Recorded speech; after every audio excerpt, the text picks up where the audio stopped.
Hello gang, I'm Brian, and today we're going to be building a Windows machine designed for editing video and more CPU intensive tasks. We started messing around with high definition content, and it's really a little more taxing on your computer, so we're just upgrading the system, or building a system to handle the load. We got our components laid out, ready to work. A static mat. For a processor, we're using Intel quad-core i7. And then the motherboard is an MSI Z77A-GD65. It says it's military class, which means it can take a little more humidity, backed by a 3-year warranty. It's gotten real good reviews, so it looks like it's going to hold up. It's compatible with a ton of different chips, including the newest 3rd generation Intels. It's got all kinds of overclocking, USB 3 and whatnot. We've got our board laid out here, and we're going to go ahead and install the processor chip, which goes underneath this little black guy here. And the instructions say be real careful to touch, or don't to touch, the transistor connectors. So we'll cover that back up. And this is it. This is a i7 chip. I was showing someone that had never seen computers before, and they couldn't believe how small this is, especially for the amount of money we paid. It actually was tucked in the side of the box. You take the fan out, you wouldn't even know. He didn't even know the chip was in there. He said he probably would have thrown the box away. So they're small. They get really hot. You don't want to touch the top. Obviously, it's enclosed in plastic right now, or the bottom. You want to handle it by the sides, and there'll be a little triangle that shows you where it lines up on the board. The board has a triangle here, so we're going to go ahead and get this down, that way we don't have to worry about contamination.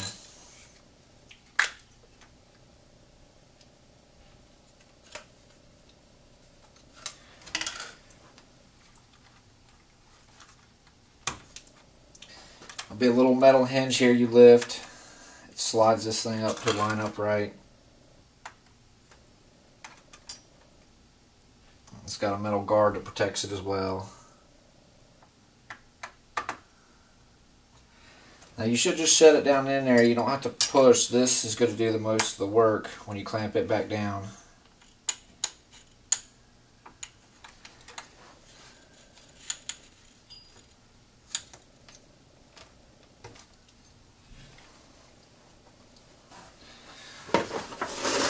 And just make sure there's nothing on top there. Next thing we want to do is mount our heat sink. This was the fan it come with, which I'm sure would be more than adequate. But just in case we ever did overclock it or it really is getting work, we bought a Cool Master Hyper 212. Again, it's got real good reviews, and is designed for our socket. To mount the fan, we did have to install this mounting plate.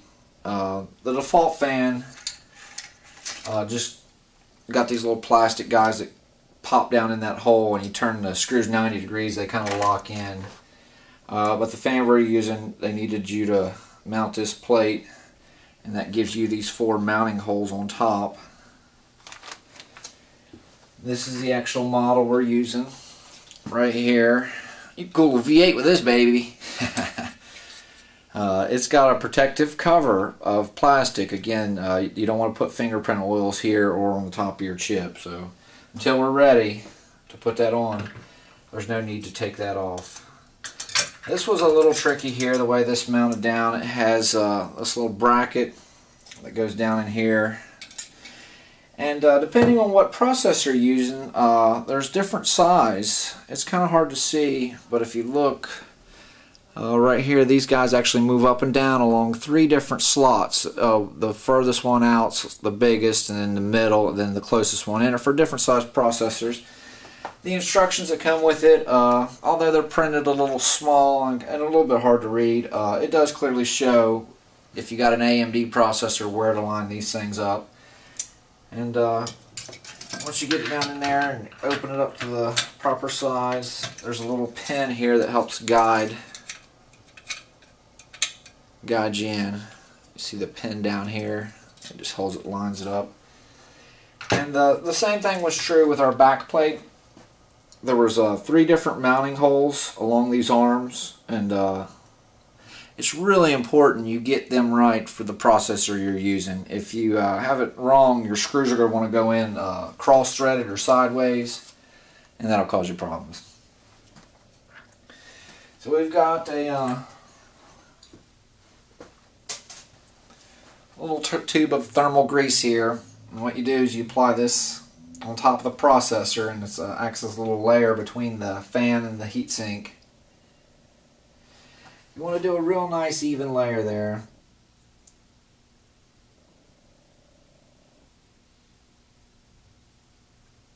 You don't need too much. A nice thin layer is all you need.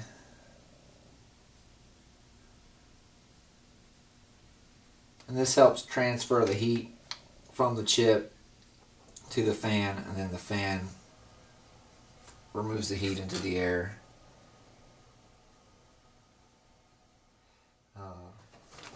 Alright, so we got a nice thin layer of thermal compound laid down on our CPU. We've got the protective cover removed from the fan. I'm just going to set this guy down here. Very carefully line up the holes.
Screws are kind of on a spring, so you gotta push them down just a hair to get them started.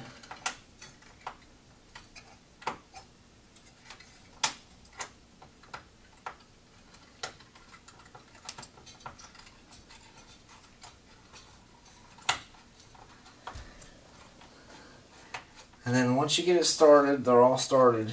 They say you want to go back and forth in a cross pattern to tighten them. So tighten that side, come over, tighten this side a little bit. Tighten this way. And that way the pressure's distributed even as you tighten it.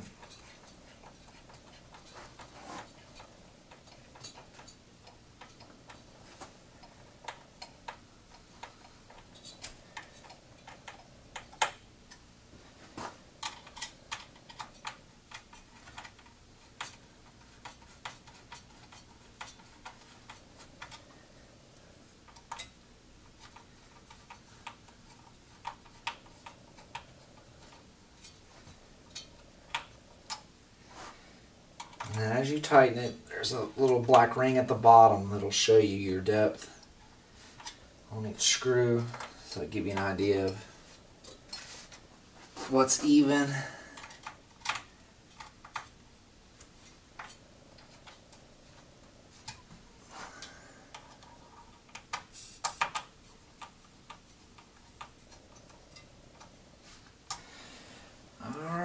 we got that on there. Just a dab of grease on the side here. We'll wipe up.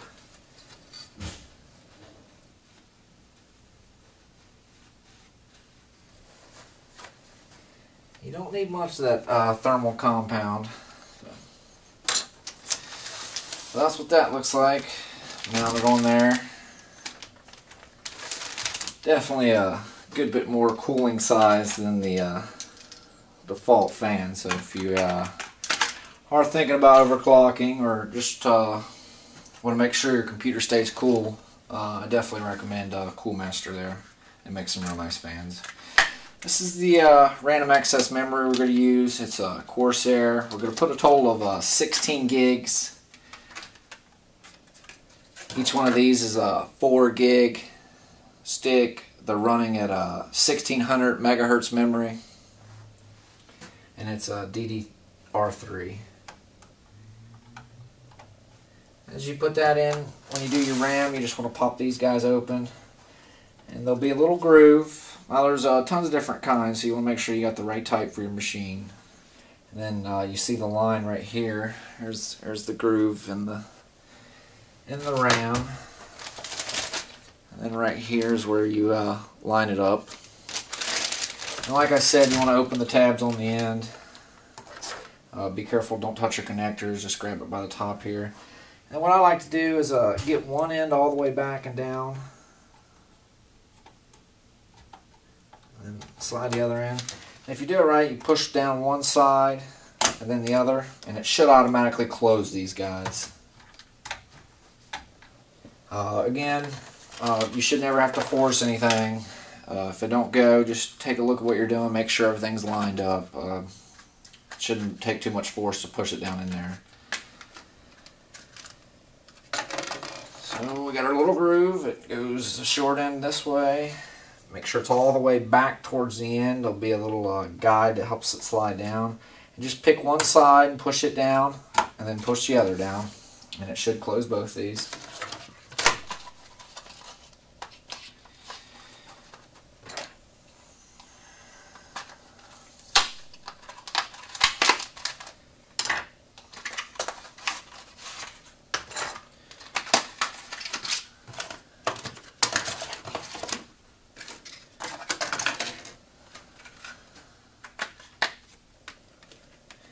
And upgrading the RAM's something you could do on your home computer. They usually try to make the area where the RAM is fairly accessible, so if you pop your case open on the side, you should see these sticks. Depending on the model you have, they might be a little shorter. Not all of them have. These got a metal guard around them, and not all of them have that. It's I guess help transfer the heat. I'll show you a stick of some other RAM there.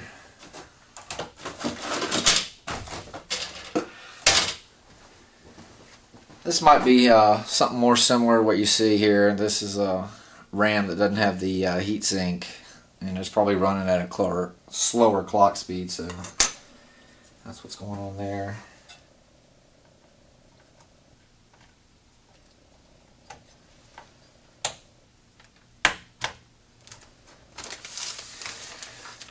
We've got our graphics card on order, so it's not in here today, but it would be installed here. But we wouldn't really do that until the board's down in there.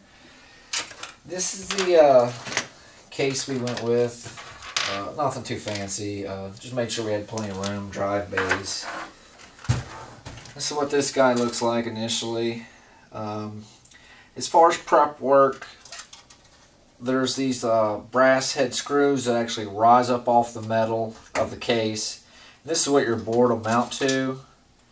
The way it initially come configured, I think there was like 1, 2, 3, and the board actually had enough spots. So I had to put a couple of these in. You just want to double check, look at your screws on the board and line them up and make sure that every one of these has got a brass riser, because you don't want your board sitting up against this metal. And I've just ran a few of the wires. They come tied all up, but we'll get to that later. We're going to go ahead and set the board down in here. You want to be real careful when you do this, obviously, anything. We've got a static mat with a grounding strap here just to be safe. And the only other thing we did was we popped in this little plate. It comes in from behind and it tells you what all your ports are. These usually come with all the boards, and this is a standard opening, so it shouldn't be anything big trick there. You just got to take your time. It's just basically a little flimsy piece of metal. Make sure you press it in all even and be careful. So as we set this board in here, the way I like to do it is you obviously use this to help line you up. You want to be real careful as you put it down in there. And then you look and kind of tilt it up, and that'll help them things go through. And then when you set it down, you should see this thing here should look all even. All your connectors should not look out of place or like you couldn't access them to plug them in. Make sure there's no wires tucked up underneath the board. Everything looks good there. So these are the screws that come with the motherboard kit. You won't need them all, and don't get intimidated. You know, just take your time, be careful, clean out your work area, be real deliberate as you work.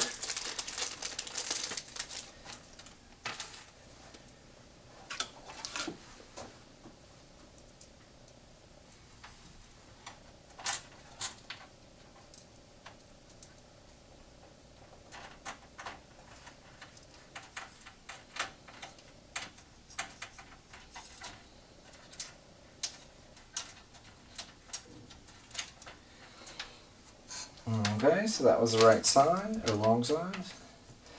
So these are the little risers I was talking about that you might have to install into your case to make sure your board's not sitting on it. And then they've also got a little thread here on top. If you can see, you screw it in like this. So this is what actually holds the board down in, these little ones here. So we'll get to putting them in.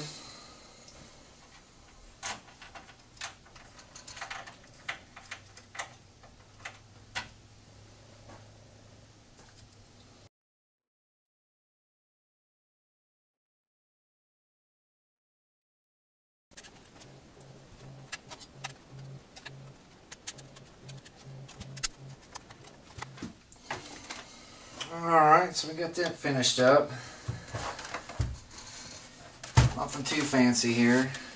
There's oh, we missed one screw there.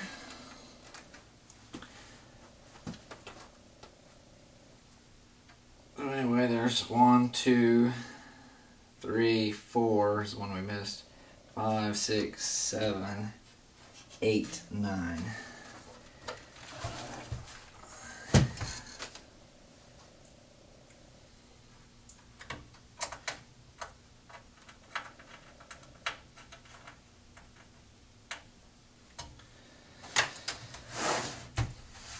Alright, next we're going to do the power supply. We again went with a Corsair. It's a 750 watt TX power supply. This can be a little intimidating, but most of these only fit in certain places certain ways, so don't be overwhelmed. But a little piece of advice is, I've seen a lot of people build, you know, the gaming machines and high-powered computers. You can get cases that have neon lights on the inside, water cooling, all kinds of stuff. But I've seen a lot of people that, you know, they'll spend hundreds of dollars on their processor, their graphics, max out their memory, and then they want to get cheap on the power supply. That's no good. Your computer, the main thing is the CPU, the chip we installed first. That uses actually a ton of power, a good bit of power, anywhere from 20, 50, even, you know, some of them up to 100 watts of power. And then next, the graphics card uses. And what you'll have is, if you don't get a strong enough power supply, it'll cause major problems. I had worked on a gaming machine. A kid had built a custom one. He put a lot of money into it, but skimped on the power supply, and every time the fans would kick on, his machine would shut down because it was drawing too much power. So don't skimp on your power supply. They go back here towards the back. this big opening here. And they usually only go in one way, so we'll see what way that is.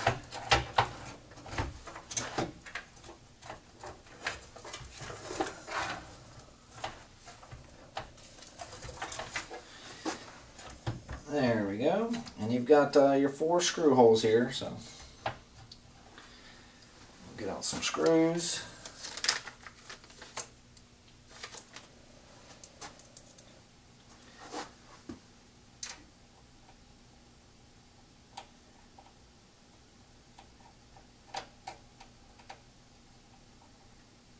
Well, that ain't the right size. Sometimes it's a little bit of trial and error.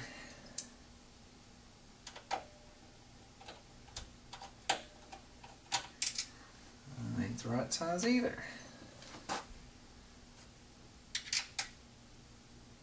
That's not going to work. Screws here.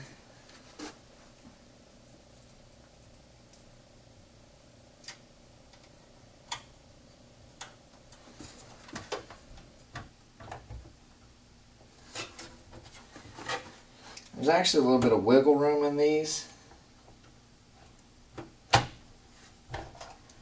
The up and down. So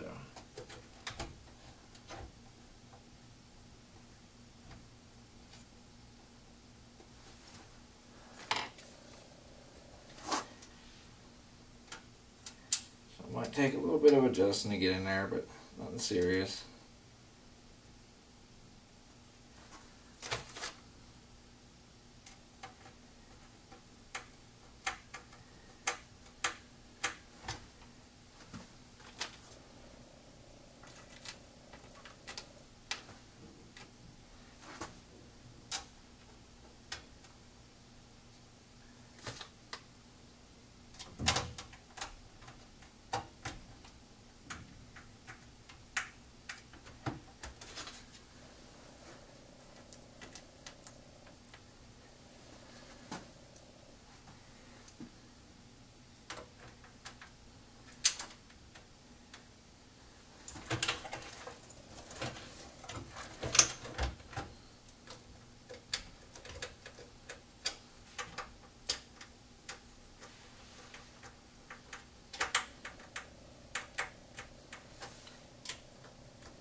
Seems to be a different size.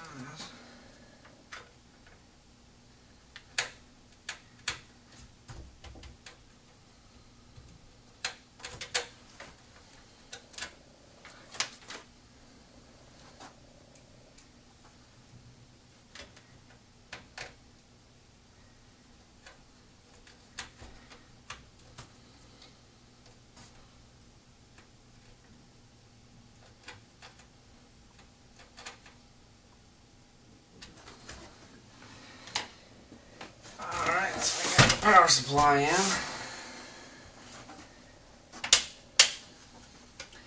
It looks like it's mounted upside down, but that's the way it lines up back here for these holes.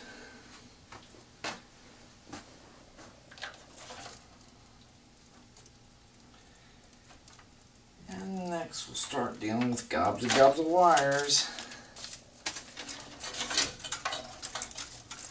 I'm trying to be careful there and not let these tangle up anything.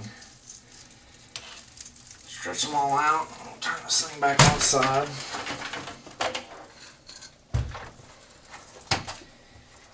Alright, usually the first one you want to start with is the biggest one.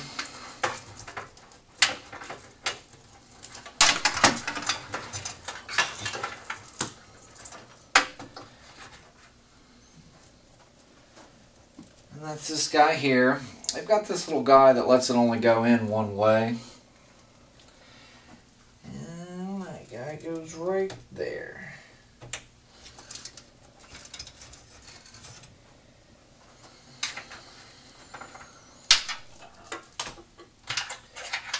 And And for a hard drive, we actually went with a solid state disk from Samsung. It's a SATA 3, so it's running at 6 gigabit. We got a 256 gig size. The computer come with the tray to hold it. This is actually what they call a 2.5 inch factor, which is the size of a hard drive they use in laptops. So these mounting bays are a little smaller, but they give you this plate to adapt. And once you've mounted that down, you just actually put these rails on the side of that adapter. And then you just slide your hard drive down and wait for the click. See, mounted in there. And that will get one power supply for itself. We want to use the SATA. And you kind of want to take a little care and think about how you're laying things out.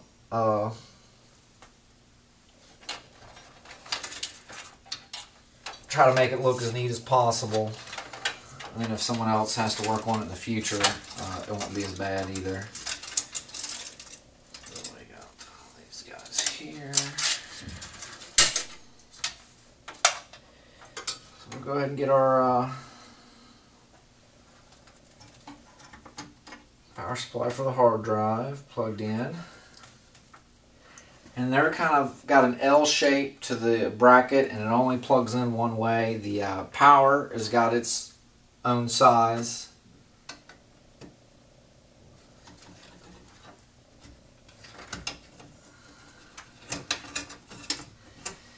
And then we need a data connector, which is the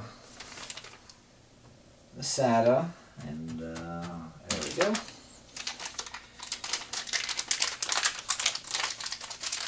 I'm ready to look like this. It's basically the same design as the power supply cable. It's just a little smaller in width. You see that L shape there? It only lets you put it in one way. This board here actually says it's got a little sticker. It says connect your solid state disk to the native SATA 3, which operates at 6 gigabit port. So there's a couple different SATA ports on here, and I guess not all of them are running at SATA 3, but at least they include that sticker to tell you which one to use. Pretty nice there.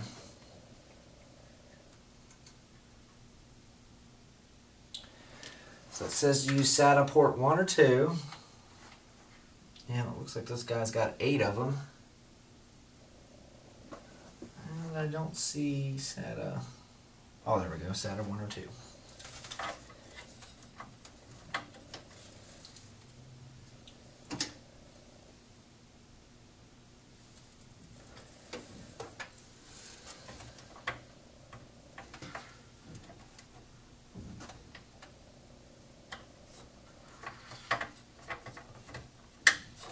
There we go, clicked right in.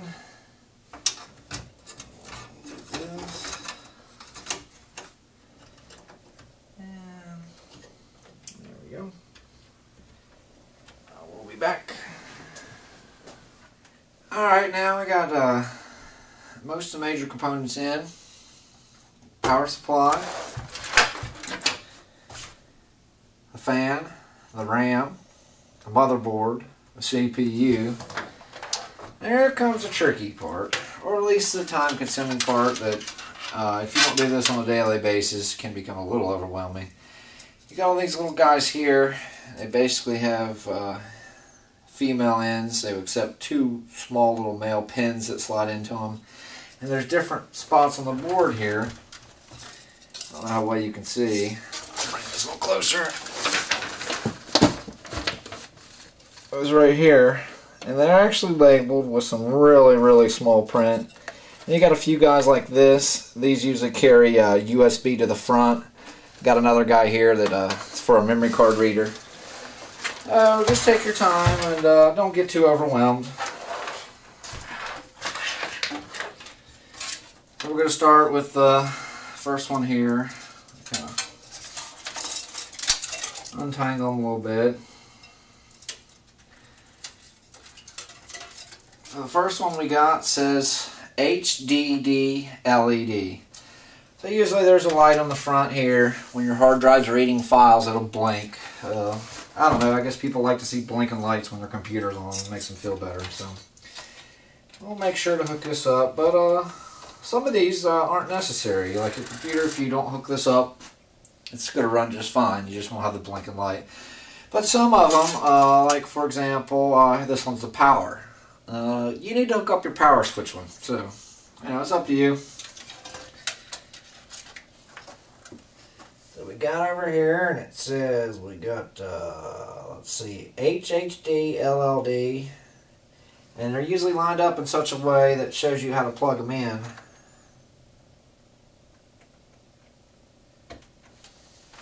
Alright.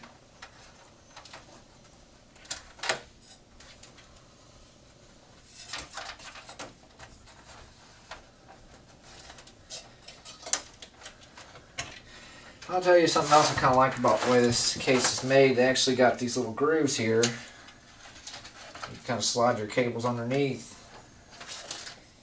Oops. And kind of help run them and keep them a little neater looking. Nothing wrong with trying to be a little professional. So we got the audio.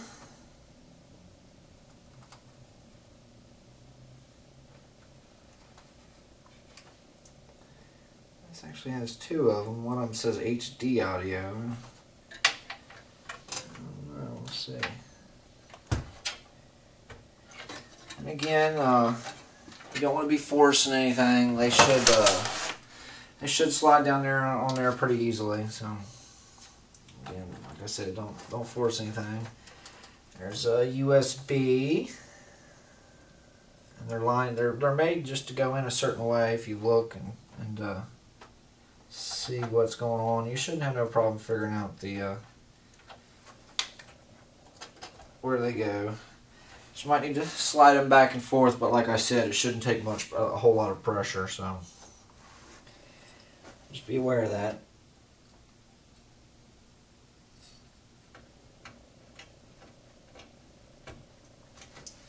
Alright, so next we'll do blue and white. And blue and white says it's the reset. Again, this is another one of the ones that doesn't have to be hooked up.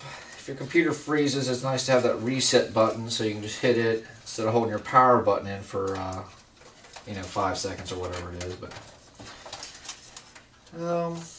I was noticing on the front the reset button's kind of near the power button, so you know, if you're worried about someone maybe pushing the wrong buttons or resetting it every time they think they're turning it off, maybe you don't want to disconnect or connect this one. So just something to keep in mind. For the time being, we're going to connect ours. I tell you what, they got this daggum lettering on these boards smaller and smaller. I used to have no problems getting my fingers in there and reading that stuff, but over the years I've slowed down a bit. I no longer build these for a living, so this is more a project. Moved on to bigger and better things. This one here's the power switch, so we're going to snake it through, make it look good.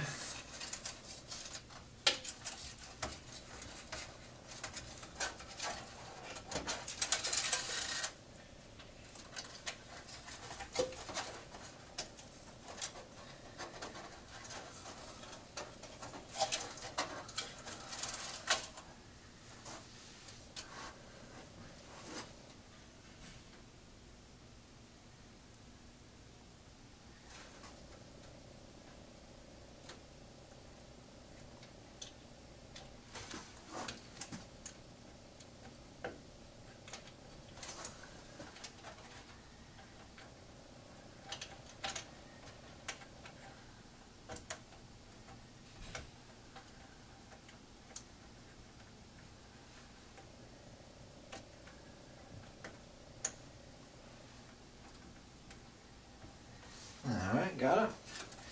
And the last one left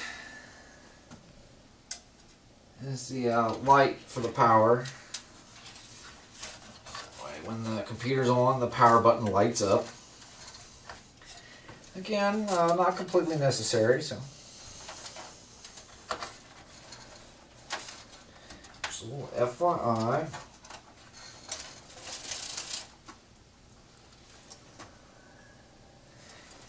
Oh man, alright.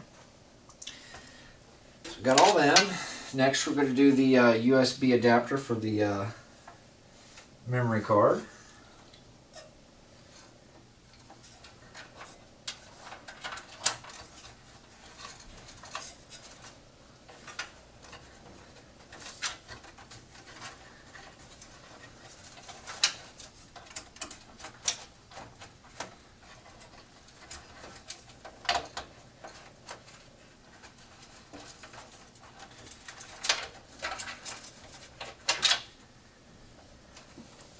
USB.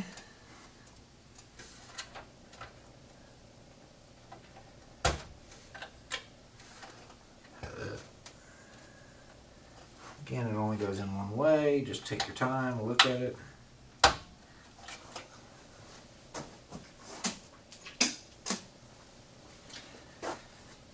Alright. So we got a couple of USB 3s on the back. Let's see.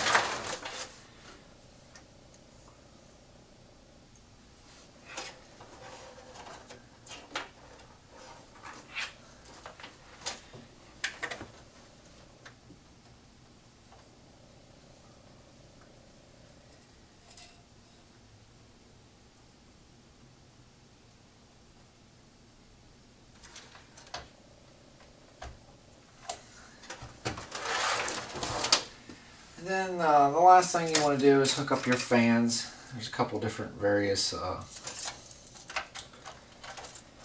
fans. There's one here in the front. There's one here in the back. They've got these little guys. They're standard power connectors.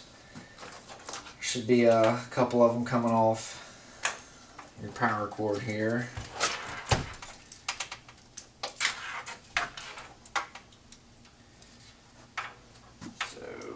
Do. So it looks like this one actually has the smaller version.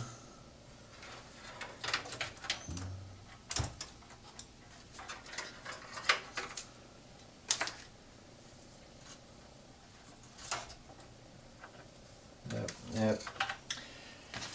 Doesn't quite fit, so they got this little adapter that goes to two of these.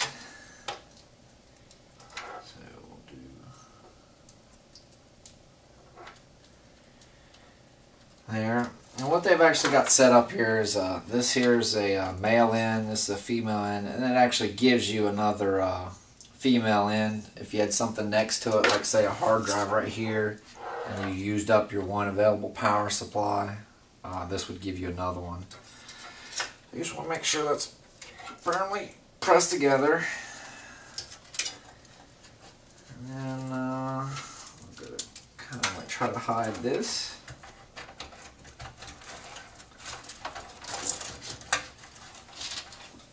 And another one you got here is, depending on the graphics card you buy, it might require a separate power.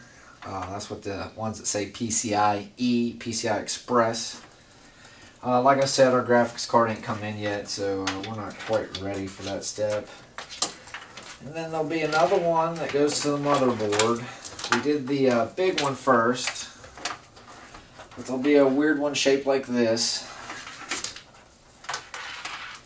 And then you just got to find where it goes. It goes back here towards the back of the machine. And they only usually go in one way, so you just kind of eyeball it and say, oh, okay, that's the way this thing's got to go in.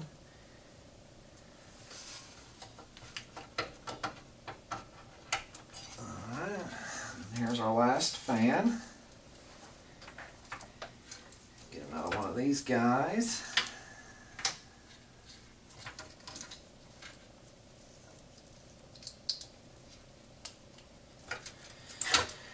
And then our Cool Master CPU cooler, I'll show you, has a fan that clamps on it. It come mounted. I went ahead and removed it before we installed it. So basically it just goes on here.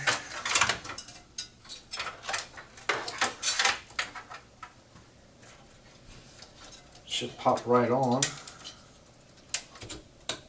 And it did. And then this got its own little power supply, and it actually should go somewhere on the board. Yep, there's a connector right here labeled CPU fan.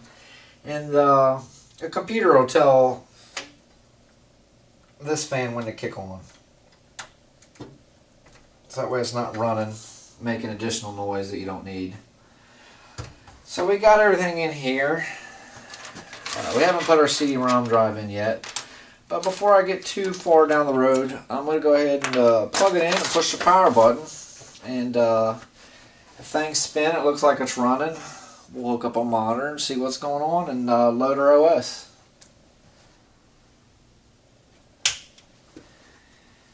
And daggum guy's still not working. Oh, I got the power switch and power LED backwards. You daggum dummies.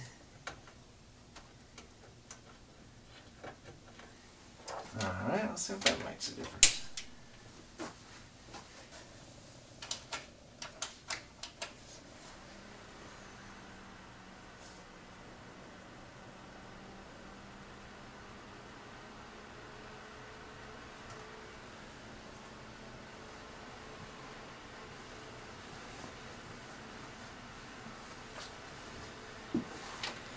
Well, looks like she started up. Now we're going to throw a CD-ROM drive in there and load OS. But that pretty much wraps up the video today. My name is Brian. Thank you for joining me on building a Windows computer to edit video. Thank you and goodbye.